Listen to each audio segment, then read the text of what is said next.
आता आपल्या खास क्षणांसाठी मिळतील अस्सल आणि पारंपरिक पेहराव. महिलांना साजेसा Indo western premium clothing brand रादवी,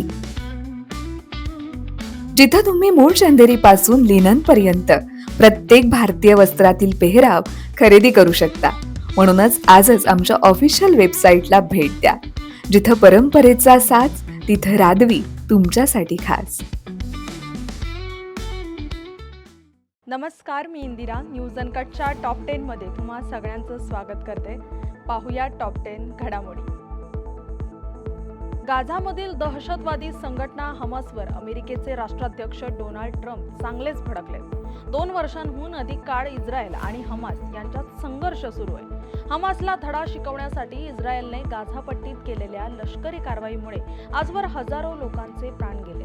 तरीही हमासकडून शस्त्रविरामाबाबत सकारात्मक पावले उचलली जात नसल्यामुळे डोनाल्ड ट्रम्प संतापलेत. त्यांनी इस्रायलला लष्करी कारवाईचा वेग वाढविण्याची सूचना दिली आहे. जागतिक वित्तीय संस्थांकडून राज्याच्या विविध पायाभूत विकासाच्या प्रकल्पांना होणाऱ्या अर्थसहाय्य संदर्भात केंद्राच्या मंजुऱ्या मिळवण्यासाठी मुख्यमंत्री देवेंद्र फडणवीस यांनी दिल्लीत गेल्या 2 दिवसांमध्ये केंद्रीय मंत्र्यांची भेट घेतली. यामध्ये केंद्रीय अर्थमंत्री निर्मला सीतारामन, केंद्रीय रसायने आणि खत मंत्री जे.पी. नड्डा, केंद्रीय कृषी मंत्री शिवराज सिंह चौहान, केंद्रीय संरक्षण मंत्री राजनाथ सिंह यांचा समावेश होता. तसेच फडणवीस यांनी नीती आयोगातील अधिकाऱ्यांशीही चर्चा केली आहे.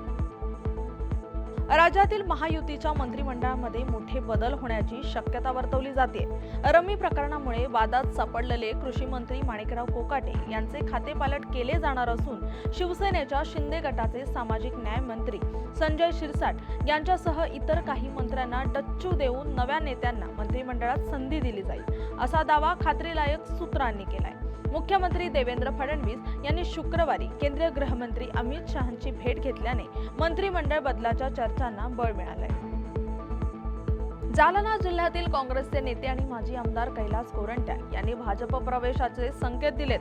त्यासाठी ते भाजपच्या वरिष्ठ नेत्यांच्या संपर्कात असून या संदर्भात त्यांच्या भेटीगाठी झाल्याची चर्चा आहे. कुसगाव तालुका वाई या गावच्या हद्दीत सुरू असणारे क्रशर आणि खाण तत्काळ बंद करावे, यासाठी कुसगाव ग्रामस्थांनी मुंबईकडे मोर्चा काढलाय.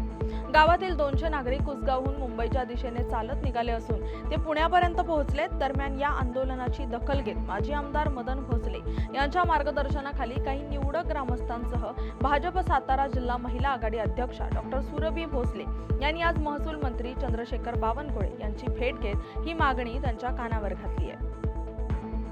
उपमुख्यमंत्री अजित पवार यांच्या आदेशानंतर प्रशासन कामाला लागलंय. हिंजवडीसह परिसरातील वाहतूक कोंडी दूर करण्यासाठी पुणे महानगर प्रदेश विकास प्राधिकरणाच्या माध्यमातून कठोर पावले उचलली जात आहेत. दरम्यान अद्यापही या कामांच्या मध्ये काही जण येत असल्याचं अधिकाऱ्यांनी यावेळी अजित पवारांना सांगितलंय. यावेळी त्यांनी कामामध्ये येणाऱ्यांवर 353 लावा म्हणत अधिकाऱ्यांना सूचना दिल्यात. तर यावेळी अजित पवारांनी हिंजवडीच्या सरपंचांना देखील खडे बोल सुनावलेत. विधानसभा निवडणुकीनंतर राज्य सरकारने 1 रुपयातील पीक विमा योजना बंद केली आहे. आता पीक विम्यासाठी शेतकऱ्यांना जादा हप्त्यांची रक्कम भरावी लागणार आहे. भातासाठी 457 रुपये प्रति हेक्टर तर नाचणी पिकासाठी 100 रुपये प्रति हेक्टर हप्ता भरावा लागणार आहे. रायगड जिल्ह्यासाठी भारतीय कृषी विमा कंपनीची नियुक्ती करण्यात आली आहे. गणेश मूर्तींचे माहेरघर अशी ओळख असलेल्या पेण शहरात सध्या गणेश मूर्ती तयार करण्याची लगबग सुरू आहे.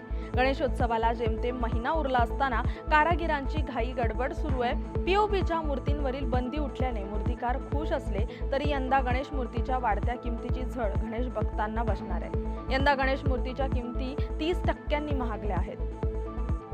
पहलगाम दहशतवादी हल्ला आणि ऑपरेशन सिंदूर नंतर भारत पाकिस्तानमध्ये लष्करी संघर्ष झाला होता.